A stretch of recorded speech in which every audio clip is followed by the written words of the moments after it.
And ladies and gentlemen, welcome to this exciting Friday segment, the mid-morning segment. Yes, of course, it's, thank God it's Friday, people say, yeah. Lucky we are in Queensland. There's so much that's happening here. We will talk about all of those. But first up, we will look at that press conference which we had yesterday with the Prime Minister. And of course, our good friend from the Philippines community, Mauro, will be joining us very, very soon with a very important message because it is tax time. So we will look at all of those. Well, right now, let's go to that news conference. Management.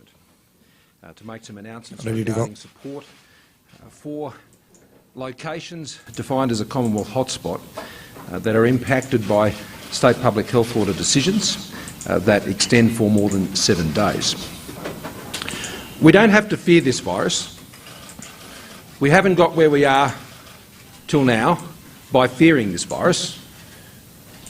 The success Australia has had compared to so many other countries around the world, both from a health perspective and from an economic perspective, has been achieved because we've worked together. The Australians have been resilient. They've gone about the things that have been asked of them time and again that can be very demanding and come at great personal cost.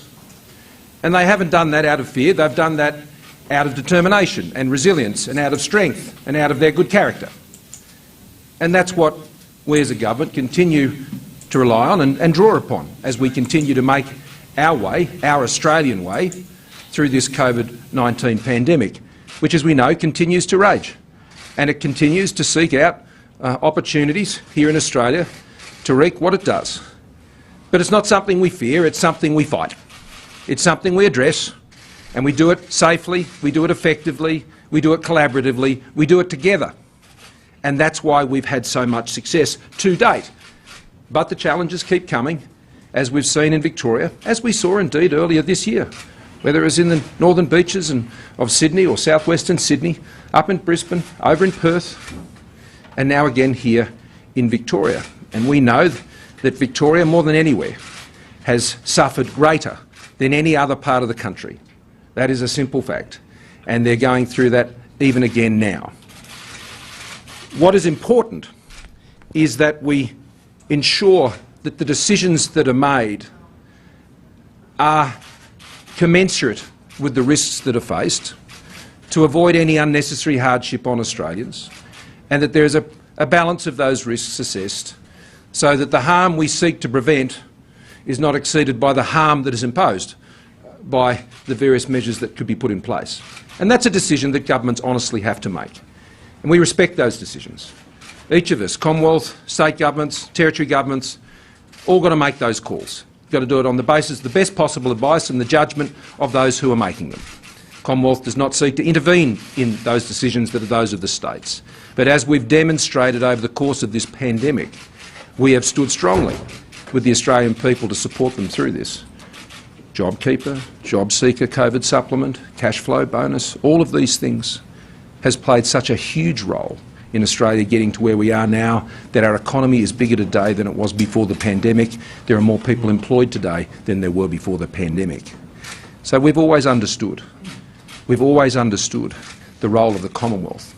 And what we are proposing to do in this situation, in fact what will be done in this situation, is we will be putting in place a national framework for circumstances where there are lockdowns imposed by state public health orders in areas that are defined as a Commonwealth hotspot by the Chief Medical Officer. Those arrangements will provide support for periods of time where the lockdown has been greater than 7 days. So the first 7 days, they are matters entirely for state and territory governments as they wish to provide support. If a lockdown as a result of a state public health order continues in an area that is also defined by the Chief Medical Officer of the Commonwealth, then we will be providing support for payments for those affected in those affected areas. Now, that could be a particular suburb defined by postcodes. It could be an entire metropolitan area, as is indeed the case in the Melbourne metropolitan area right now. Or even more broadly if the Chief Medical Officer was of the view that a hotspot encompassed an entire state jurisdiction. So the Commonwealth's decision to provide that support will be based on the medical advice received by the Chief Medical Officer of the Commonwealth, which is only reasonable, given that the Commonwealth has no part in the decisions made by state governments when they're coming to their view as to how they might impose their restrictions. Now, clearly, the Chief Medical Officer works closely with the Chief Health Officer of every state and territory jurisdiction and is in a position to fully understand the basis of decisions made at a state and territory level, and that can assist inform their decision. And it is indeed the case that the Greater Metropolitan Area is a Commonwealth hotspot and is expected to be so over the next 7 days for the extended period that has been announced by the Victorian Premier. So what we'll be putting in place is what we are calling the Temporary COVID Disaster Payment. The Temporary COVID Disaster Payment is made on a week-by-week basis. It is using the Disaster Recovery Payment Framework, which I'll ask the Minister for Emergency Management to go into more detail on. That will be a payment of $500 for those who would ordinarily work more than 20 hours in a week, and $325 for those who would work less than 20 hours a week. It will be available to a person who is an Australian resident or a holder of a visa class permitted to work in Australia. The person is at least 17 years old. The period occurs from the date of activation for an area which has been locked down for more than 7 days. I should stress this is a similar arrangement that exists in New Zealand, where their payments for this type of support kick in after 7 days, not before. The person resides or works in the area defined as a Commonwealth determined hotspot. The person was immediately prior to the state health order and Commonwealth determined hotspot engaged in paid employment and is unable to attend work and therefore unable to earn an income as a result of state health restrictions. Now, you'll be aware that we already have a pandemic leave payment for people who are required to isolate for a 14-day period. And that could be because they are close contact testing or any number of other reasons that are determined by the state government. The person self-declares that they would normally have worked in the relevant period. The person self-declares a loss of income for the relevant period. The person will not be required to use annual leave, but must have sufficient and must have insufficient other appropriate leave entitlements, including special pandemic sick leave, and have exhausted those entitlements. So you don't have to get into your annual leave, but if your employer is already providing you leave for these types of purposes, then it's reasonable that people would use those in these circumstances. So those are the conditions, and of course it is a welcome move, and we will look at that in a bit more detail into our news in brief section as well. But as I said before, that today we will be joining with Mauro, who is from the Philippines community, and of course the president and the leader, and he does some amazing things. As we know, they have got that multi-purpose place there where we held that function. And right now, coming on to text time, it's got some very good advice for everyone. Here it is.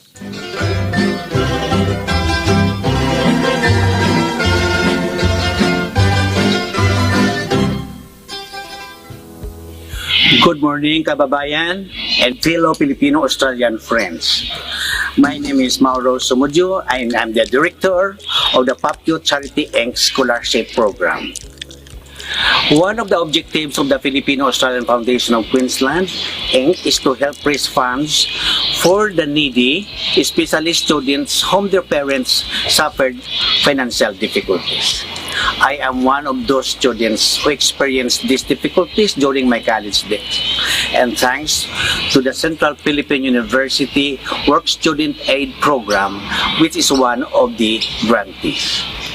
Here in Australia, we already started this program in order to help students. Like, we have students already given bursary programs at Sunnybank State High School and Kingaroy State High School. this coming June 2021, before you file for your income tax, please remember to donate to the Filipino-Australian Foundation of Queensland Charity Scholarship Program, because this is a tax deductible. Please give and help other students to have a chance to improve their lives. Maraming salamat po. And wonderful message there from Mauro, as we know that they are doing a wonderful job out there, giving out bursaries and other things. And as he mentioned that, he himself had faced the difficulty, so he knows, he's had a lived experience of that. So it is take time, and your donations are tax deductible, so that's some area that you can really look at. Now, that temporary payment that the Prime Minister was talking about, what would it be? Let's take a look at that. Workers affected by Victoria's extended lockdown will now be able to access a new federal government payment. The Prime Minister today announced a national model for providing financial support for Australians affected by lockdowns. It will be called a temporary COVID disaster payment. What we are proposing to do in this situation, in fact what will be done in this situation, is we will be putting in place a national framework for circumstances where there are lockdowns imposed by state public health orders in areas that are defined as a Commonwealth hotspot by the Chief Medical Officer. The caveat there being that it has to be a designated Commonwealth hotspot. Another catch, it will only be available when a lockdown has lasted longer than 7 days. Anything less than that is entirely up to state and territory governments. So here is the eligibility for the temporary COVID disaster payment as outlined by the Prime Minister. There will be $500 for people who normally work more than 20 hours in a week. It will be $325 for those who work less than that. It is available for Australian residents and those permitted to work in Australia. The person has to reside or work in a Commonwealth-defined hotspot and must be unable to attend work due to the COVID restrictions. This also applies to people designated as close contacts. So it is a good move that this time around, the federal government has come on with a scheme, of course, meeting those criteria and that. Well, today is Friday, and it is again another milestone day for me. Today, I'll be getting my jab. So, I'll see if I can get some photos. And that's why we're doing this news segment mid-morning rather than 10, because I'll need to be getting my jab soon. And today is the day. But, if we go to Victoria, what's the situation there? There's a thing they're running low on the supplies. We've been told to get it, but we can't get enough of it. Clearly, there's been a surge in demand for vaccines, and there's not the supply to be able to meet that at the moment. Victorians calling the booking hotline today were told doses of the Pfizer vaccine had run out and to try again next week, while the Austin Hospital is booked out for Pfizer doses for the next fortnight. Victoria's 160,000 strong stockpile is all accounted for by current bookings. Second doses will come from Canberra. We are still vaccinating at the moment. I think in terms of forward bookings, there's a shortage, but I'm not sure exactly when that supply will become available. They get around 71,000 Pfizer a week, but if there are issues that need to be addressed there, then we're happy to address them. There's some positive news with today's new cases already isolating. It includes a child linked to the City of Whittlesea cluster and a staff member from Stratton Finance in Port Melbourne. Overnight, one mystery case was linked back to an existing case, but 3 other mystery cases still remain. And that's what has authorities most worried. We don't do this because we want to, we do it because we have to. Regional Victoria will come out of lockdown tonight, but it's little comfort for Melburnians who still have another 7 days to go. But with just 2 new infections recorded since yesterday, the state has left the door open to easing restrictions earlier, should the caseload allow it. It is a day-by-day analysis about how we are tracking, and if we can do things earlier, we will. And while Year 11 and 12 students return to the classroom tomorrow, there's a push for more students to get back sooner. The damage that's being done to our young people is extraordinary. They've missed so much school last year. They missed school during February. We need to get them back into the classroom. Contact tracing will get better with QR code check-ins mandatory at all supermarkets. But enforcing the rules may prove difficult. In IGA stores, we do have a number of elderly customers who do shop with us who don't have a phone. And lack of information is still causing problems for non-English speakers. I didn't know I had to create a QR code for my shop. I thought it was only for restaurants, so I didn't register and I didn't know. Jin Mei Chen runs a grocery store and only found out she needed a QR code when the authorities called. I hope the government can pay more attention to older Chinese people who are doing business or other migrants and give us more support. And more support, and of course getting the message out through the community is very, very important. But of course, when something like this happens, how do you reach everyone? And you might be on many mediums, but if people are not tuned into that medium, the message will go unnoticed. Well, right now, the next news we're going to look at is something that is very, very important to us as well, is India Day Fair. Well, India Day Fair is back. So this year, once again, on 15th of August, the actual day, exciting new undercover venue, yes. And the venue is, drum roll, the venue is South Bank Piazza, yes. It is a wonderful venue. It's a COVID safe. They already have a plan in place. The reason for moving away from Roma Street Parklands was the COVID safe plan for an open air venue of that size was proving to be quite a laborious task, and there were lots of risk factors that were affected with it.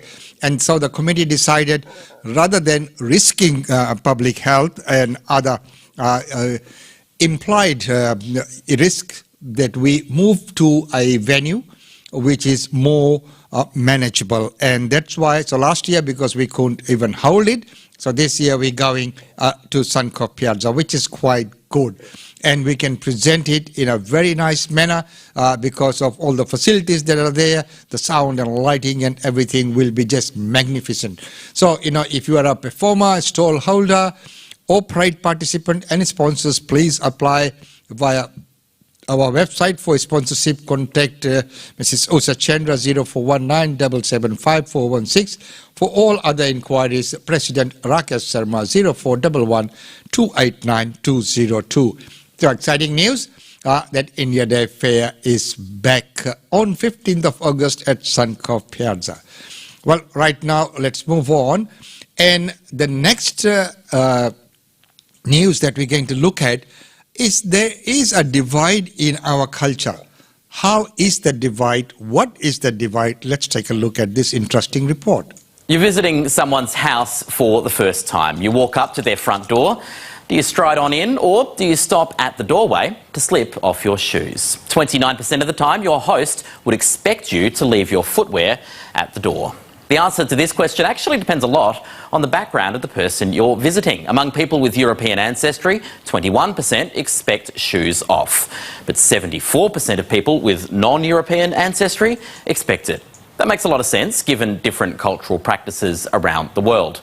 But there's also a statistically significant divide between Australians on the lowest incomes and those who earn more, who presumably don't want your dirty shoes on the nice carpet.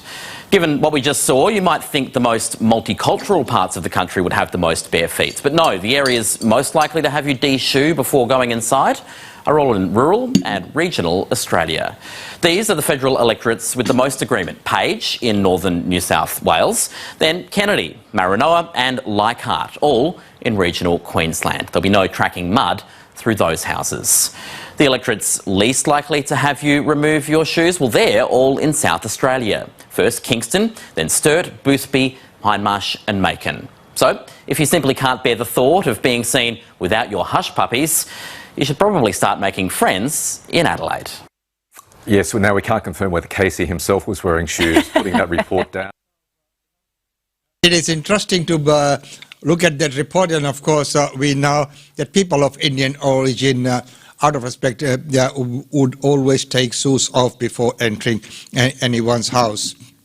And of course in India we've even seen there are many soaps which don't allow shoes inside. So before you have to leave your shoes outside. So there's a cultural thing there. So it's great to see that being looked at there as well. Well, right now, what's happening with Labour Party? Let's take a look and a report by Laura Tingle. Happy election day, Bill. How are you feeling? Pumped.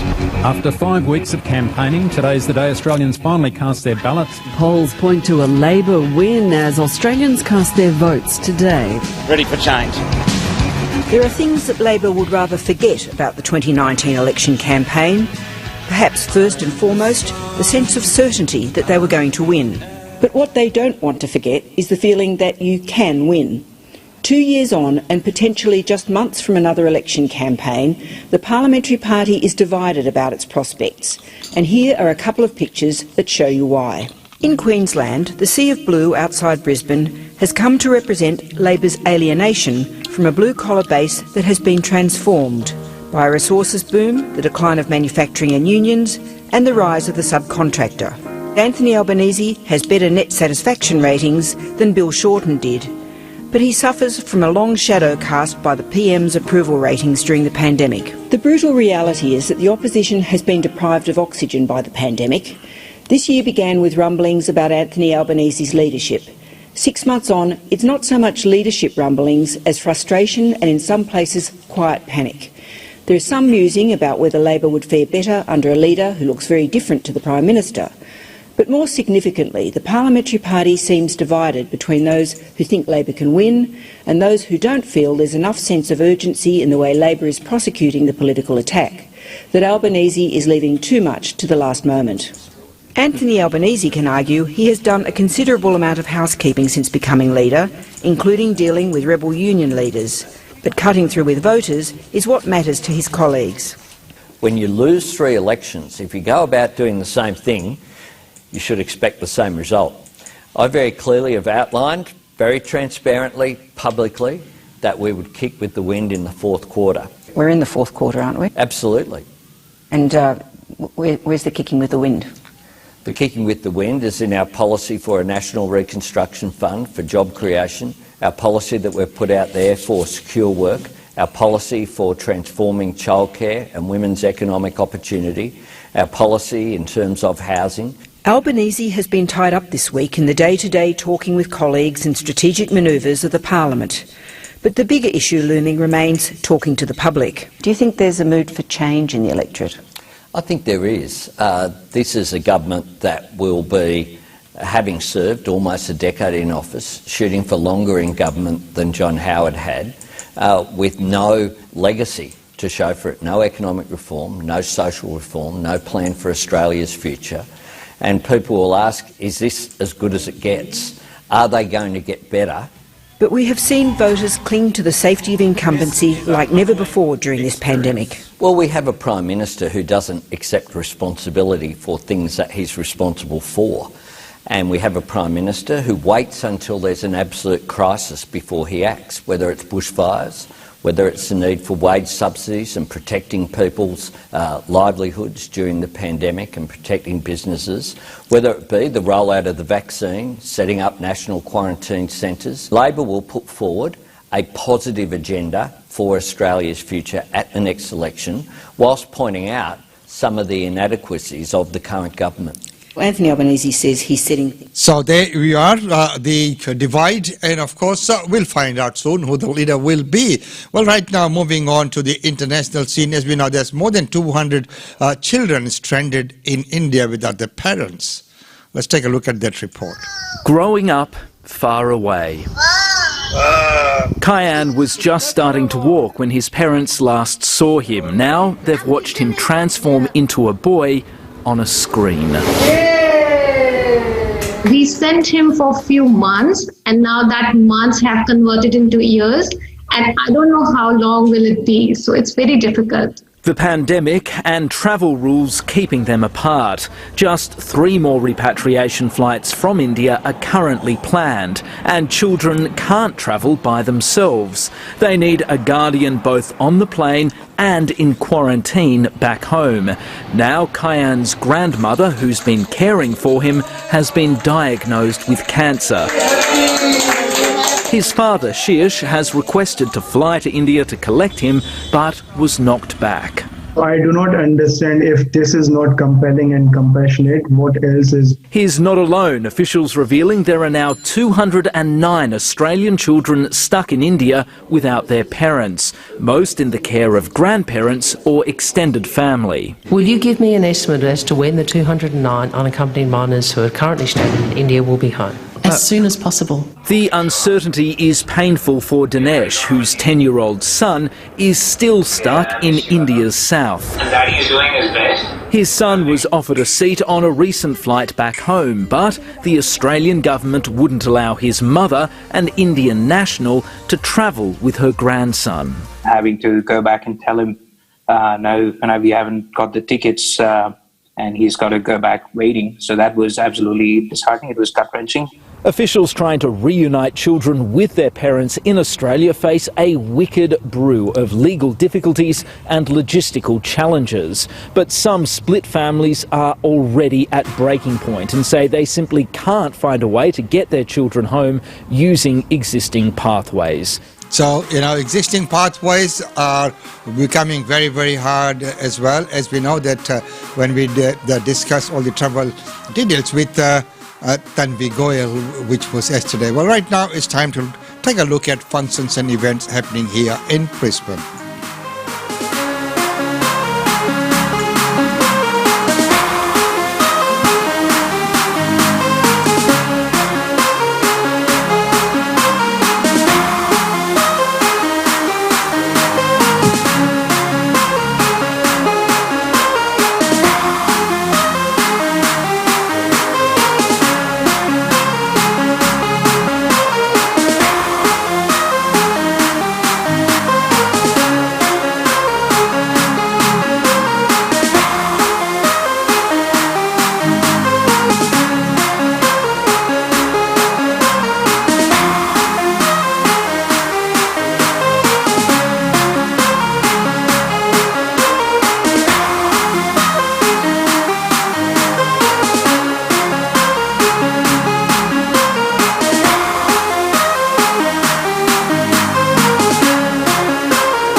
Ladies and gentlemen, that's about all we have time for you in this segment. Wishing to see you all. And tomorrow we have Aapki Sehat from 10 a.m. So that's on the 5th of the 6th at 10 a.m. Aapki Sehat, a very special presentation of Indian Medical Association of Queensland. And this month, our special guest will be Dr. Varghese, a cardiologist. And of course, it's brought to you by IMAQ and presented by Cyril Fernandez. So, there's something to look forward to for tomorrow's segment in the weekend segment. Well, right now it's time to say goodbye from this segment. Enjoy the weekend and the fabulous weather here in Brisbane, but most importantly, do remain safe.